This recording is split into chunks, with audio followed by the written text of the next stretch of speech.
Poin pertama saya, Yesus itu adalah manusia. Yesus adalah anak manusia. Kedagingan atau jasad Yesus berproses di dalam rahim ibunya selama kurang lebih 9 bulan. Yesus adalah seorang laki-laki. Yesus adalah anak cucu keturunan Adam. Saya pikir kita semua sepakat dengan pengetahuan umum ini.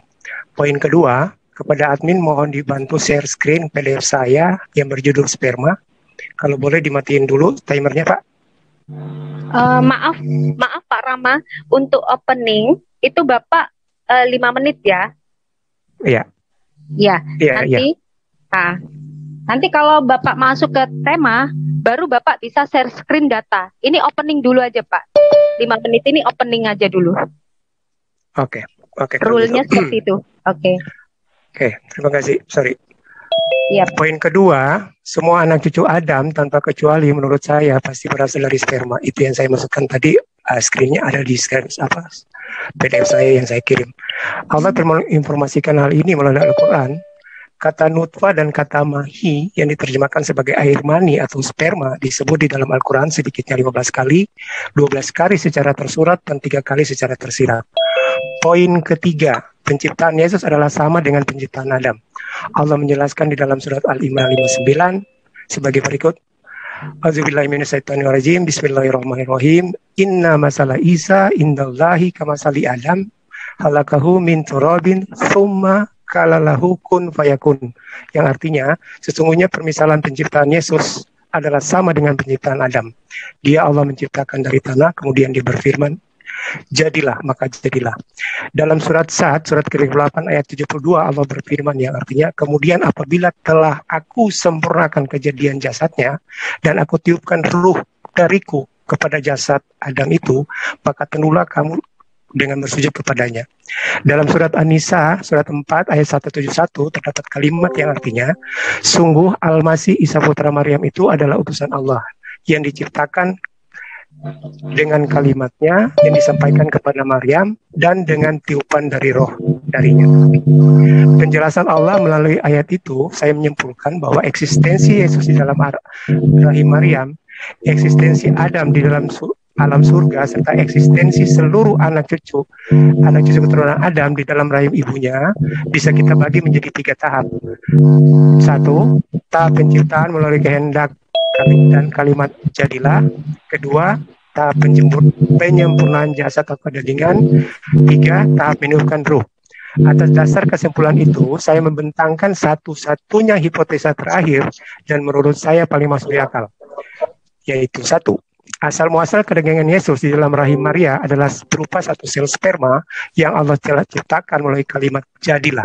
Kata jadilah adalah merujuk kepada sperma yang bisa dimaknai sebagai daging jika dikaitkan dengan Yohanes 1 ayat 14. Firman itu telah menjadi daging. 2. Jenis kelamin bayi Yesus pasti ditentukan oleh kromosom Y yang hanya terdapat di dalam sel sperma. Melalui penelitian panjang pada abad 20, ilmu kedokteran modern baru menemukan dan memastikan bahwa sperma merupakan faktor penentu jenis kelamin. Padahal sejak 1400 tahun yang lalu, Allah sudah menjelaskannya melalui surat Al-Fatir, surat ke-35 ayat 11 yang artinya, dan Allah menciptakan kamu dari tanah, kemudian dari air mani, kemudian dia menjadikan kamu berpasangan, maksudnya laki-laki dan perempuan. 3. Setelah satu sel sperma ciptaan Allah itu membuahi satu sel telur, maka selanjutnya terjadi konsepsi yang menghasilkan apa yang disebut dengan zigot. Selanjutnya zigot ini menjadi embrio lalu menjadi fetus. Allah menjelaskan proses kejadian Yesus di dalam rahim Maria secara sangat jelas. Surat Al-Hajj surat ke-22 ayat 5 dan surat Al-Mu'minun surat ke-23 ayat 12 sampai 14. Keempat, penutup.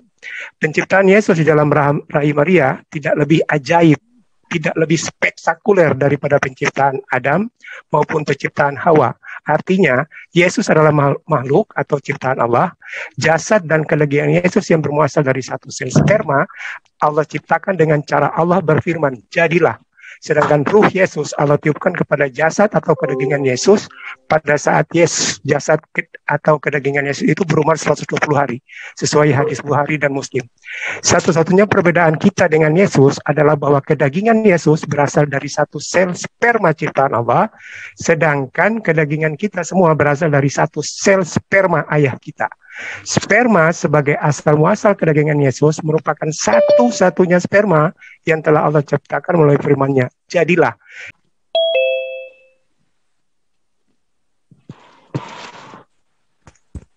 Silakan. Ya, silakan. Ya, selamat malam teman-teman. Ya, mudah-mudahan suara saya cukup jelas. Saya akan memulai openingnya bahwa kedatangan Yesus sebagai manusia itu tentu bukan sesuatu hal yang kebetulan, tetapi memang ada maksud daripada Allah yang dicanangkan sejak penciptaan pada saat manusia jatuh ke dalam dosa, yaitu Adam atau Hawa memakan buah pengetahuan baik dan buruk itu. Maka Tuhan menjanjikan akan juru selamat. Dan terus berlangsung sampai kepada zaman Abraham, di mana Abraham juga diberikan janji oleh Tuhan yang mengatakan bahwa keturunanmu akan menjadi berkat bagi bangsa-bangsa. Di situ tidak dikatakan keturunan-keturunanmu, tetapi keturunan. Jadi artinya itu hanya satu, singular. Jadi siapakah keturunannya akan menjadi berkat bangsa-bangsa itu? Nah, itu akan digenapi oleh Yesus. Lalu mengapa Yesus harus datang sebagai manusia?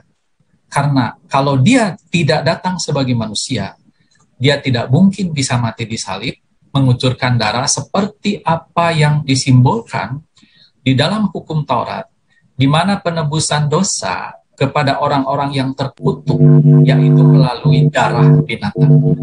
Darah binatang tidak bisa berlanjut terus dikorbankan. Berapa ribu binatang yang harus dikorbankan, sedangkan manusia di dalam kehidupannya selalu berdosa senantiasa. Maka untuk itulah, seperti yang dikatakan oleh Mazmur, bahwa dia yang menyediakan tubuh itu sendiri, sehingga cukup satu kali korban di kayu salib itu menyelesaikan seluruh dosa umat manusia. Dengan demikian, maka itulah sebabnya bahwa Yesus harus datang sebagai manusia. Dan itu dikatakan di dalam Yohanes pasal 1, bahwa firman itu telah menjadi manusia dan hidup di antara kita. Dengan demikian, maka Yesus bisa diterima di bangsa Israel karena dia memang lahir sebagai bayi di dalam keluarga Yusuf dan itu diterima oleh masyarakat Israel. Jadi kedagingan Yesus, kalau kita bicara tentang apa bedanya dengan Adam. Kalau Adam itu manusia pertama, tidak ada jalan lain Tuhan untuk melakukan hal lain kecuali menciptakannya. Dan itu disebutkan di dalam Kejadian 2 ayat 7, bahwa di dalam penciptaan Adam, itu Tuhan, itu bukan hanya berdasarkan firman-Nya, tetapi dia mengerjakannya dengan tangannya sendiri. Di mana di situ disebutkan ada unsur lain yang terlibat di dalamnya, yaitu debu tanah. Nah, berbeda dengan Yesus. Atau mungkin juga kalau mau disamakan dengan Isa, ya, bahwa Yesus itu tidak berasal dari debu tanah, dan itu bukan keisengan daripada Tuhan di dalam menciptakannya ataupun mendatangkannya, karena pada saat itu manusia sudah banyak di muka bumi ini. Sehingga kalau dibiarkan saja, maka Maria dengan Yusuf itu akan kawin secara normal, menikah secara normal, dan lahirlah seorang anak laki-laki. Jadi itu adalah campur tangan Tuhan, merupakan kemahakuasaannya dan ada maksudnya. Ya, ini penting, ada maksudnya. Nah, maksud itulah yang memang untuk menggenapi semua janji-janji Tuhan sejak penciptaan. Jadi kalau kita hitung sejak penciptaan itu berapa ribu tahun, coba. Dan itu tidak mungkin manusia melakukan hal itu.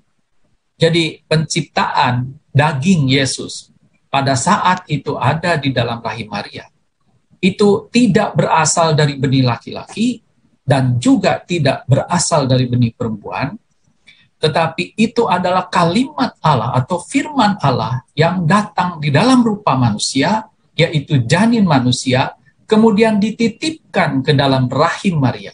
Dengan demikian tidak ada unsur benih laki-laki ataupun benih perempuan. Tetapi itu semata-mata merupakan firman Allah yang datang dalam rupa manusia. Seperti dikatakan oleh Yohanes 1 ayat 14.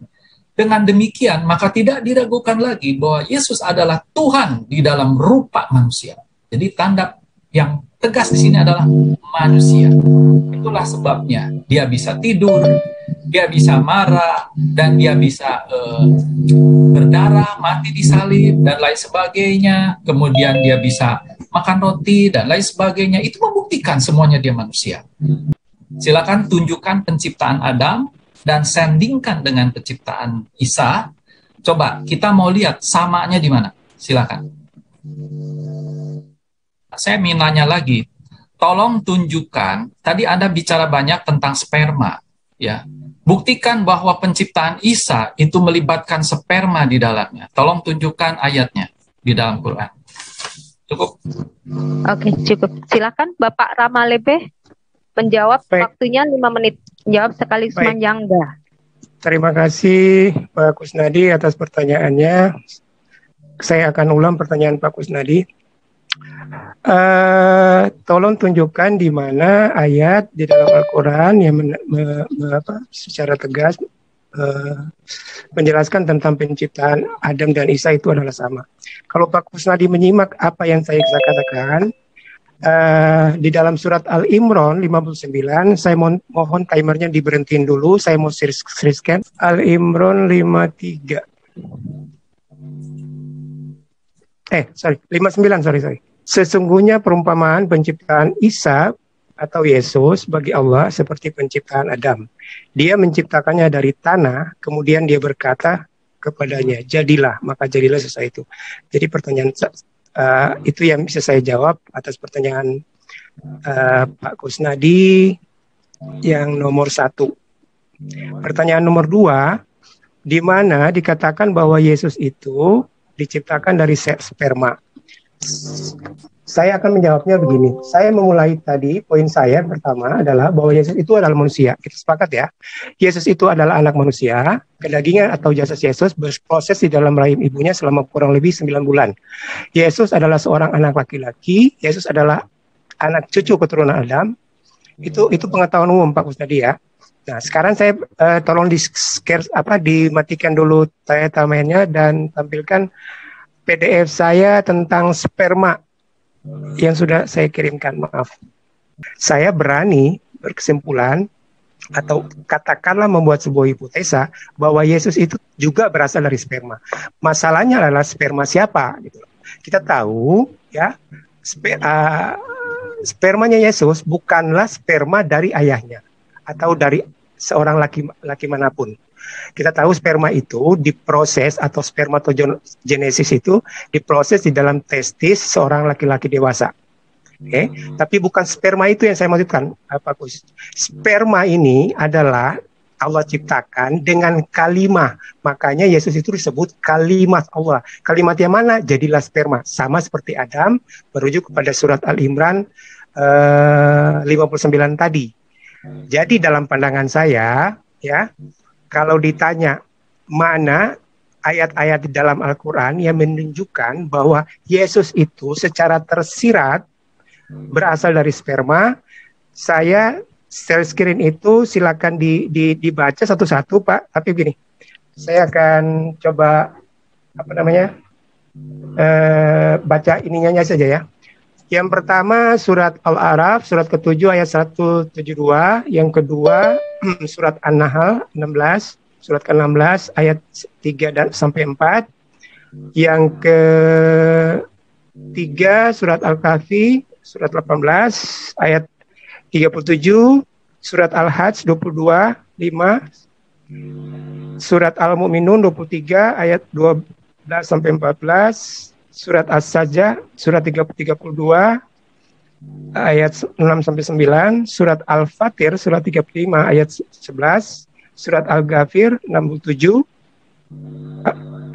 ayat 67 maksud saya, dan ayat nomor 45 sampai 46, surat Al-Waqiah, surat ke-56, ayat 58 dan ayat 59, surat Al-Qiyamah surat ke-75 ayat 36 sampai 37, surat Al-Insan surat ke-76 ayat 1 sampai ayat 3, surat Al-Mursalat surat ke-77 ayat 9 sampai 19 sampai ayat 23, surat At-Tariq surat 86 ayat 6 sampai ayat 7. Nah, ini di bawah itu ada catatan dari saya, Pak. Karena surat At-Tariq itu ada beberapa ulama berpendapat. Jadi catatan dari saya, penafsiran kata sulbi pada surat At-Tariq surat At-Tariq 5 ya, sebagai organ reproduksi laki-laki, testis, dan kata taraib sebagai organ reproduksi perempuan, ovarium, adalah berasal dari Dr. A.K. Geraut, mantan guru besar Fakultas Kedokteran di Beirut, Lebanon, yang dikutip oleh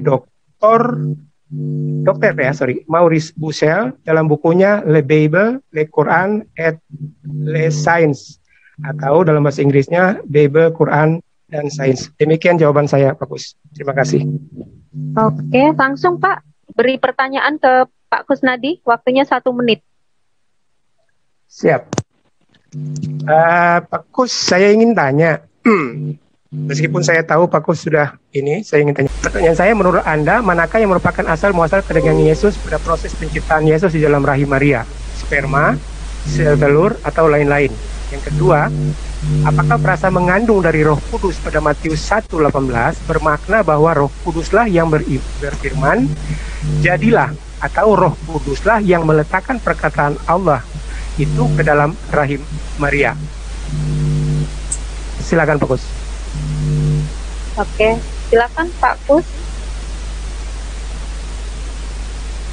Baik ya. Jadi begini, bahwa di dalam Alkitab itu jelas dikatakan bahwa saya ceritakan dulu di Matius 1 ayat 18 ya. Kelahiran Yesus Kristus adalah sebagai berikut. Pada waktu Maria ibunya bertunangan dengan Yusuf, ternyata ia mengandung dari Roh Kudus sebelum mereka hidup sebagai suami istri. Artinya bahwa Maria itu mengandungnya dari Roh Kudus, dan Roh Kudus itu adalah Allah itu sendiri. Jadi dikatakan di sini sebelum mereka hidup sebagai suami istri. Jadi artinya bahwa di situ tidak ada sperma. Jadi kalau sekarang Pak Rama mengatakan di dalam jawaban Bapak bahwa ternyata di dalam penciptaan Isa itu ternyata ada sperma. Tapi saya belum mendapatkan ayat daripada Quran yang Bapak sebutkan banyak itu, tetapi saya ingin kita bahas 1 atau 2 ayat saja. Ayat mana yang Bapak maksud bahwa di dalam penciptaan Isa itu ada unsur spermanya? Ya, yang tadi Bapak katakan bahwa Allah itu menciptakan sperma, kemudian sperma itu masuk ke dalam rahim Maria, maka jadilah manusia. Nah, itu tolong itu bisa disampaikan di dalam ayat gitu Pak. Jadi ayatnya lebih jelas gitu. Kalau Bapak cuma list begitu banyak ayat, saya juga bingung ayat yang mana. Tapi coba tampilkan 1-2 ayat ya, kita bahas supaya kita bisa lebih paham bahwa itu memang berasal dari sperma gitu, salah satunya ya. Tetapi saya ingin menanggapi yang tadi Bapak katakan jawaban Bapak mengenai ayat soal penciptaan Isa yang katanya sama dengan Adam. Ya. Saya tidak menemukan bagaimana caranya Allah menciptakan Isa dengan memasukkan unsur tanah. Ya. Jadi saya di dalam penjelasan ini saya ingin share screen, bisa di stop dulu ya. Supaya ayatnya lebih jelas ya, oke? Nah, coba Bapak lihat di dalam ayat ini yang Bapak tadi kasih, Ali Imran 59, di mana di situ saya bacakan ya. Sesungguhnya perumpamaan. Jadi ini kelihatannya perumpamaan gitu ya. Sesungguhnya perumpamaan penciptaan Isa bagi Allah seperti penciptaan Adam. Ini baru pernyataan. Dia menciptakan dari tanah. Nah, kemudian berkata, jadilah. Nah, saya nggak paham yang Bapak maksud bisa Bapak jelaskan bagaimana menciptakan Isa dengan melibatkan unsur tanah dan ada sperma itu kan, supaya Bapak katakan itu sama dengan Adam. Nah, apakah pada waktu Adam diciptakan juga ada sperma atau tidak? Jadi kan ini Bapak mau menyamakan antara Adam dan Isa. Di Isa ada sperma, di Adam juga harus ada dong. Nah, di Adam ada tanah. Nah, di Isa juga harus ada tanah. Nah, itu Bapak yang harus jelaskan pakai ayat-ayat Quran. Maka itu tolong ditunjukkan ya Pak ya. Oke, itu aja. Sudah Pak? Sudah. Oke, silahkan Pak Rama menjawab dan menyanggah. Loh, saya harusnya belum. Ini Kusnadi yang bertanya. Tadi kan saya bertanya, Pak Kusnadi menjawab ya. Iya. Pak Kusnadi yang kasih pertanyaan. Ya, tadi pertanyaan yang terakhir saya udah ajukan. Bagaimana Bapak minta menjelaskan bahwa penciptaan Isa itu sama dengan penciptaan Adam. Sementara penciptaan Adam itu melibatkan unsur tanah di situ, seperti di Ali Imran 59. Kemudian Bapak katakan di dalam penciptaan Isa, tadi ada sperma yang ikut campur di dalamnya. Tetapi saya tidak menemukan bagaimana tanah bisa masuk ke dalam rahim Maria gitu, untuk diaduk atau diapain gitu. Saya nggak ngerti gimana caranya supaya Bapak bisa buktikan kepada kami semua bahwa penciptaan Isa itu persis sama dengan penciptaan Adam. Kalau Bapak tidak bisa buktikan itu sama, berarti itu beda sebenarnya. Nah, silakan Pak, itu pertanyaan saya.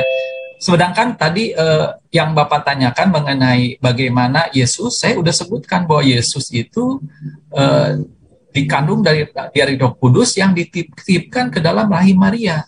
Jadi itu adalah firman Allah yang datang di dalam rupa janin manusia dan dititipkanlah di dalam rahim Maria. Di situ tidak ada unsur sperma, tidak ada unsur sel telur di dalamnya, tetapi langsung jadi dan masuk ke dalam rahim Maria. Dan teknologi sains membuktikan itu terjadi sekarang ini. Demikian. Silakan Pak ditanggapi. Silakan Pak Rama. Baik. Jadi pertanyaannya, apa saja ayat yang menjelaskan tentang bahwa penciptaan Yesus dan Adam itu sama, Pak? Yang sama itu dalam perspektif saya atas penjelasan surah Al-Imran 59 itu adalah penciptaannya, kunnya, Pak. Jadi yang sama situ bukan zatnya asal muasalnya, tetapi yang sama itu adalah kalimahnya. Pada penciptaan Adam, Allah berfirman yang sama, ya, frasanya adalah jadilah. Pada penciptaan Yesus sama persis frasanya, jadilah. Nah, yang jadi pertanyaan adalah jasad itu, sesuatu jasad itu harus dari jasad yang berubah bentuk, Pak, dalam pemahaman saya, ya. Jadi Adam itu, jasad Adam, daging Adam, ya, itu berasal dari tanah, Pak.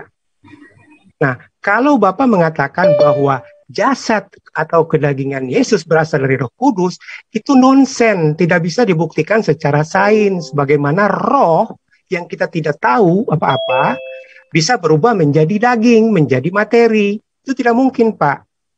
Karena begini, kejadian Hawa juga, dia berasal dari bagian Adam. Entah para ulama juga berbeda pendapat, ada yang mengatakan dari tulang Adam, walau alam. Tapi Allah menjelaskan dalam Al-Quran bahwa Adam itu jadinya bahan dasarnya, Pak, materinya itu jadinya dari bagian dari Adam. Artinya Adam, fisik Adam, ya, jasad Adam. Jadi artinya begini, Pak, saya ingin menjelaskan bahwa yang dimaksud dengan sama, ya, itu adalah kalimahnya. Recording in progress. Sama, Pak. Jadi kun, jadilah. Yang kita perdebatkan itu apa yang dijadi. Kalau jasad Adam jadilahnya dari tanah, Allah bilang jadilah jasad Adam, karena kita diterangkan bahwa jasad Adam itu berasal dari tanah, Ya, Yesus itu berasal dari mana? Karena tidak mungkin Roh Kudus kita nggak tahu materinya seperti apa, Pak. Atau Bapak boleh nggak saya bilang Roh Kudus itu burung merpati, Pak? Artinya dari burung merpati, ya, digambarkan dalam Alkitab dalam ayat yang lain bahwa Roh Kudus itu kan digambarkan seperti burung merpati. Maksud Bapak dalam hal ini, boleh nggak saya beranggapan bahwa Roh Kudus itu bentuknya burung merpati, tiba-tiba dia berubah menjadi zigot gitu loh. Karena begini Pak Kusnadi, kita harus pahami bahwa firman itu menjadi daging dalam Yohanes 1:14 itu tidak dalam pengertian bahwa daging yang kita bayangkan daging gitu loh. Karena Yesus itu, saya bilang di awal, Yesus itu berproses selama 9 bulan di dalam rahimnya. Artinya dia melewati proses biasa terbentuknya manusia di dalam rahim.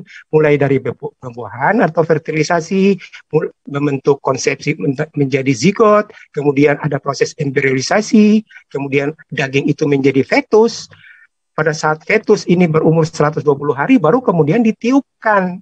Jadi kembali lagi penjelasan saya, yang dimaksud dengan sama penciptaan Adam dengan Yesus adalah terletak pada kalimat kunnya, Pak. Bukan kepada zat wujudnya gitu loh. Sperma sendiri itu hanya hipotesa saya, karena banyak orang saudara-saudara Kristen saya yang mengakui kalau ditanya asal muasal kedagingan Yesus itu menurut Anda apa? Mereka menjawab sel telur. Salah satu contoh, Pendeta Gary itu bilang dari telur. Jadi mereka memahami penciptaan Isa, Yesus di dalam rahim itu melalui proses yang kita sebut parthenogenesis atau kelahiran perawan. Istilah kelahiran perawan itu sangat umum untuk saudara-saudara kita yang umat Katolik. Jadi itu penjelasan saya ya. Jadi bukan zatnya yang sama, Pak. Jadi kalimat penciptaannya yang sama. Saya pikir demikian bisa dimengerti. Oke, silakan Pak Rama memberi pertanyaan ke Pak Kusnadi. Oke, pertanyaan kedua saya, sebenarnya tadi saya tidak terlalu puas dengan jawaban Pak Kusnadi ya. Tapi nggak apa-apa lah.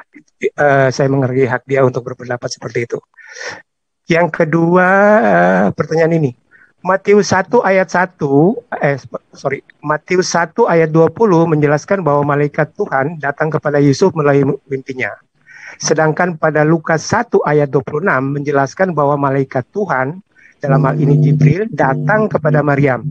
Pertanyaan saya, bagaimana Pak Kusnadi menjelaskan kontradiksi dari dua frasa yang terdapat dalam dua pengarang kitab, di dalam dua kitab itu. Berikutnya, dunia Kristen berasumsi bahwa Yesaya 7:14 yang diciplak oleh pengarang kitab Matius 1 ayat 23 adalah nubuat tentang Yesus. Saya pribadi, Pak Kus, saya pribadi ya. Tinggal 3 detik. Silakan. Oke, silakan Pak Kusnadi. Oke, sebelumnya saya ingin nanya dulu ya, tadi kurang jelas. Bapak menanyakan Matius 1:20 dengan Markus berapa, Pak? Oh, diulang, Pak. Ya, pertanyaannya tadi. Matius 1:20 dan Lukas 1 ayat 26, Pak. Lukas 1 ayat 26 ya. Lukas 1:26. Lukas 1 ayat 26. Oke. Mulai, Pak. Jawab. Oke, sebentar ya. Apa mau share screen lagi?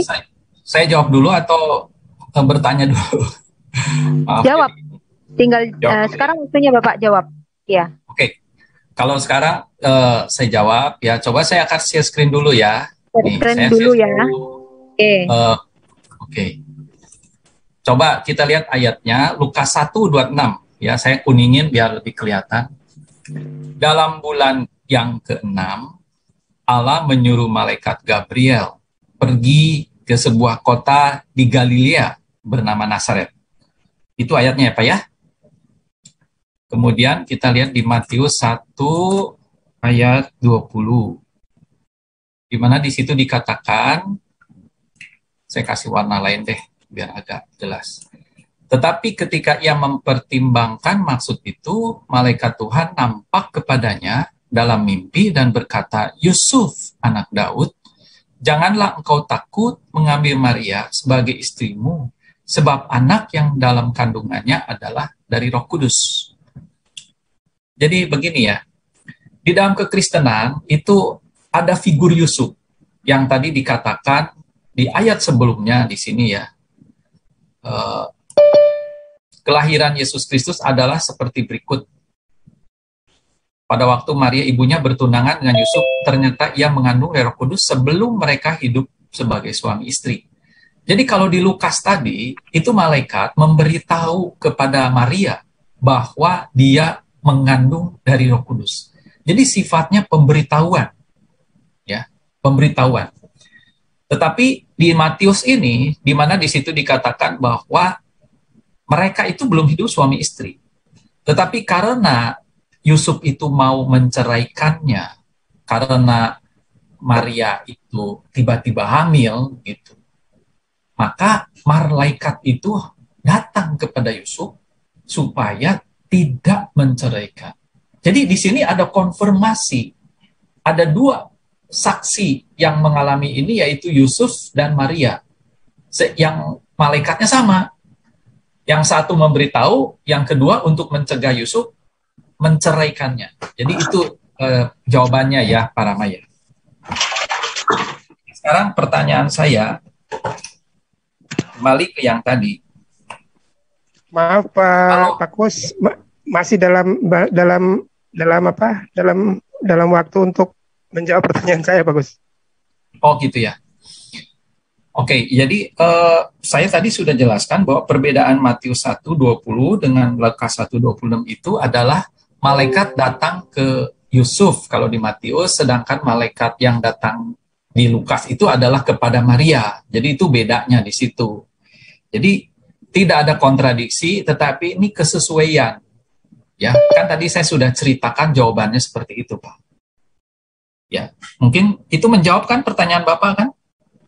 Bapak menanyakan ayat itu. Oke.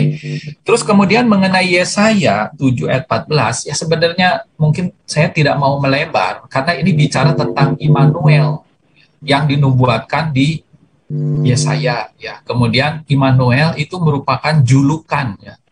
Kalau seseorang punya nama kan ada alias, ada julukan, ada sebutan. Jadi Immanuel itu sebutan kepada Yesus. Namanya tetap Yesus. Ya, itu jawaban saya ya. Tapi saya tidak mau memperlebar karena bicara Immanuel itu ada tersendiri lagi gitu ya. Nah, saya sebenarnya bingung kayak yang Bapak katakan, kalau sekarang melibatkan sperma itu benar-benar saya bingung gitu. Bagaimana Adam diciptakan berdasarkan sperma? Oke, saya share screen lagi ya, karena ini terkait kepada pertanyaan Bapak juga ya. Boleh saya share screen lagi sekali lagi? Ya. Nah, boleh, silakan. Boleh ya. Nah, saya ingin tunjukkan kepada Bapak di dalam Kejadian 1 ya. Apa yang dimaksud dengan penciptaan itu? Kita lihat di Genesis 1 ayat 3.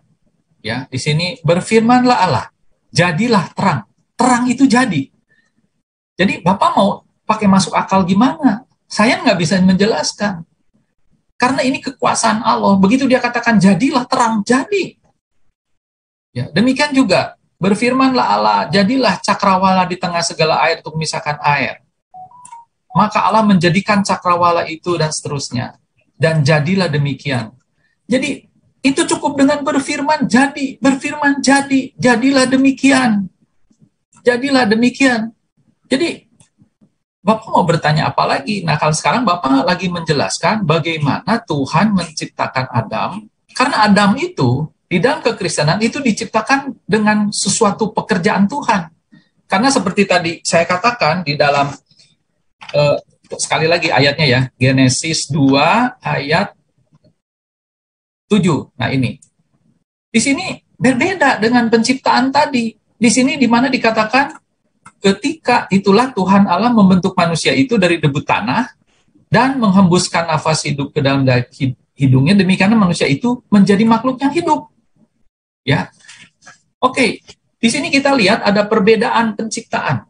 Yang pertama, begitu katakan jadilah terang, jadi. Tetapi pada waktu penciptaan Adam tidak demikian. Di situ Allah membentuk dari unsur tanah dan menghembuskan ya dengan Roh Kudusnya sehingga ada nafas kehidupan. Jadi manakala Bapak mengatakan bahwa di dalam penciptaan Adam ada unsur sperma di situ, saya bingung gitu ya. Kenapa? Karena saya tidak pernah baca ayat itu di dalam Quran. Tapi kalau Bapak itu katakan hipotesa, ya Oke, Bapak memperdebatkan hipotesa Bapak sendiri. Ya, oke. Terus yang kedua, kalau Bapak mengatakan bahwa Isa itu adalah penciptaan sama dengan Adam, Bapak harus buktikan di situ ada unsur tanahnya. Saya bertanya, apakah Allah memasukkan tanah ke dalam rahim Maria samaan dengan sperma yang diciptakan itu, atau bagaimana?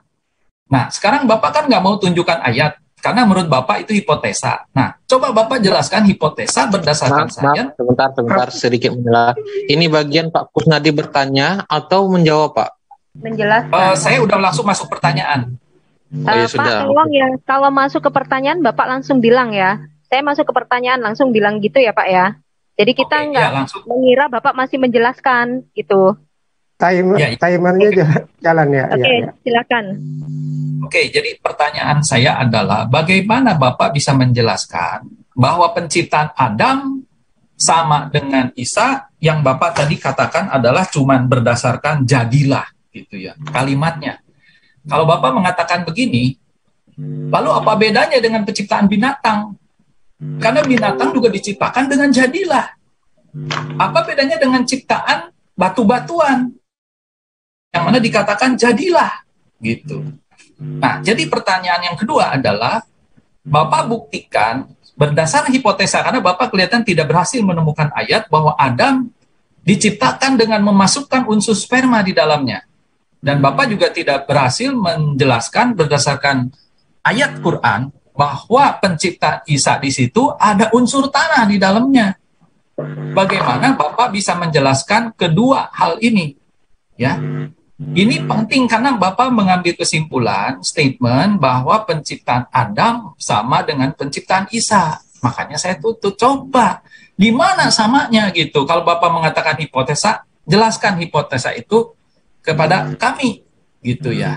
Satu hal saya ingin tunjukkan kepada Bapak, dan saya mau minta share screen lagi. Ini untuk yang ini ya, boleh ya. Saya penuh share screen karena saya pakai data aja ya. Nah, di sini dikatakan di Al-Tahrim 12. Dan Maryam putri Imran yang memelihara kehormatannya, maka kami tiupkan ke dalam rahimnya sebagian dari roh ciptaan kami, dan dia membenarkan kalimat-kalimat Tuhannya dan kalimatnya dan seterusnya. Ya. Jadi Jibril meniup vagina atau rahim Maria di sini. Kita bisa lihat di An-Abiyah 291 juga sama. Dan ingatlah kisah Maria memelihara kehormatannya, lalu kami tiupkan roh dari kami ke dalam tubuhnya. Dan di dalam tafsiran, di dalam ini dikatakan bahwa itu adalah ke dalam vaginanya. Nah, sekarang Bapak saya bantu gimana cara menjelaskan Bapak memasukkan unsur tanah dan sperma ke dalam rahim Maria, apakah melalui ayat ini? Demikian pertanyaan saya. Terima kasih. Demikian. Jadi penjelasan saya adalah bahwa Yesus itu tetap harus bermuasal dari materi, Pak. Bukan dari Roh Kudus. Nggak mungkin, tidak ada Pak, yang namanya firman itu tidak bisa menjadi daging, tidak bisa. Kalau pengertiannya secara harfiah.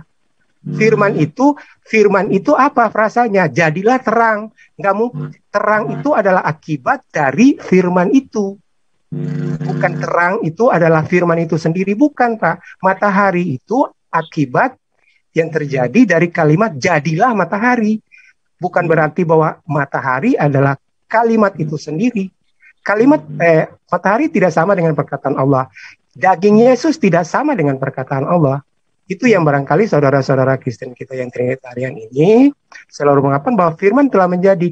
Ide inkarnasi itu ya, kalau kita berpegang teguh, inkarnasi adalah pembuahan dan kelahiran suatu makhluk ya yang kemudian bermanifestasi, yang merupakan manifestasi atau wujud dari Tuhan atau dewa zaman dulu. Inkarnasi, konsep inkarnasi itu hanya dikenal pada mitologi Hindu, mitologi Romawi, mitologi itu. Jadi kalau Bapak menghubungkan Yohanes 1:14 itu sebagai firman itu telah menjadi daging, saya mau tanya firman yang mana? Jadilah terang juga firman, Pak. Jadilah Adam juga firman. Jadilah matahari juga firman. Jadi firman yang mana yang menjadi daging Yesus? Barangkali masih ada waktu?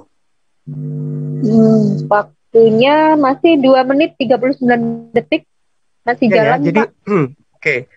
Nah, kembali kepada dalil, Pak. Ayat-ayat yang saya kumpulkan itu, Al-Imran 59, ayat 59, itu bunyinya seperti ini, Pak. Inna masalah Isa, indallahi ke masalah Adam. Sebentar. 2 menit 12 detik. Sesungguhnya permisalan penciptaan Yesus adalah sama dengan penciptaan Adam. Dia, Allah, menciptakannya dari tanah, kemudian dia berfirman, jadilah, maka jadilah sesuatu itu. Jadi yang sama di sini, yang diterangkan Allah, menurut tafsir, dan itu orang Muslim, adalah bukan kepada zatnya tanah, Pak. Jadi, Bapak jangan salah mengerti bahwa Yesus itu berasal dari tanah. Diciptakan dari tanah, gitu loh. Adam dari tanah, berarti Yesus juga harus sama dari tanah. Ya, Adam itu tingginya 60 hasta, berarti Yesus juga harus tinggi 60 hasta, bukan begitu, Pak? Yang kami pahami itu adalah kalimahnya, jadilah itu adalah kalimat. Jadi jadilah itu jadilah itu kan perkataan tidak pernah menjadi daging dalam konsep pemahaman iman kami, gitu. Tidak mungkin saya bilang pergilah kamu ke neraka, tidak mungkin itu menjadi neraka, gitu. Pak Kusnadi, saya ingin bertanya lagi mengenai kembali kepada topik kita, eksistensi Yesus dalam itu. Jadi menurut Pak Kusnadi, apakah firman perkataan Allah itu bisa berubah menjelma dalam pengertian inkarnasi menjadi Yesus atau daging? Karena sebagian Kristen yang lain mengatakan bahwa Yesus adalah inkarnasi Allah. Ada lain sebagian mengatakan Yesus adalah inkarnasi firman Allah. Jadi menurut Bapak, yang benar menurut iman Bapak itu, Yesus adalah inkarnasi firman Allah, atau Yesus adalah inkarnasi Allahnya sendiri, gitu loh. Kalau kita merujuk kepada Yohanes 1, dan bagaimana Bapak menjelaskan ayat Yohanes 1:14, silakan. Jadi artinya begini, bahwa kalau mengenai Yesus tidak seperti yang Bapak sampaikan, apalagi dengan ayat-ayat Quran itu tidak demikian. Bahwa kelahiran ataupun asalnya Yesus itu jelas, itu dari kemahakuasaan Tuhan. Kalau kita bicara kemahakuasaan Tuhan, maka tidak ada bicara soal sperma, apalagi ada unsur IEX di dalam sperma yang menghasilkan laki-laki dan sebagainya. Apalagi di dalam penciptaan Adam ataupun dalam hal ini Yesus, ya. Karena kalau Anda mendalilkan bahwa kehadiran laki-laki, ya Adam atau Yesus harus ada unsur sperma, ya Bapak berarti sudah tidak mempercayai kekuasaan daripada Tuhan. Apalagi nanti di dalam penciptaan daripada Hawa yang diambil dari tulang rusuk, itu malah menghasilkan wanita, gitu ya. Apakah tulang itu ada sperma X, sel telur X dan sperma X atau gimana? Ya, berarti ini itu asumsi Bapak sendiri. Silahkanlah Bapak berasumsi ria. Tetapi kalau di dalam kekristenan, kita sudah fix kepada ayatnya yang jelas dikatakan, udah dibaca ribuan tahun yang lalu, bahwa Yesus itu dikandung dari Roh Kudus dan dia tidak melibatkan ada benih laki-laki maupun benih perempuan, dan itu membuktikan bahwa dialah sang firman Allah itu di dalam rupa manusia. Tetapi kalau Bapak memang mau mengatakan bahwa Isa itu adalah nabi, ya silakan saja. Cuman yang saya bingung berarti prosesnya itu ternyata karena di situ dikatakan tidak berbapa, ternyata prosesnya juga sama gitu. Seperti manusia kita, manusia biasa seperti kita. Yaitu ada semacam jasadnya dulu, terus kemudian ada unsur sperma dimasukkan, dan lain sebagainya. Ya silakan saja. Yang Anda ceritakan itu tentang Isa, bukan Yesus.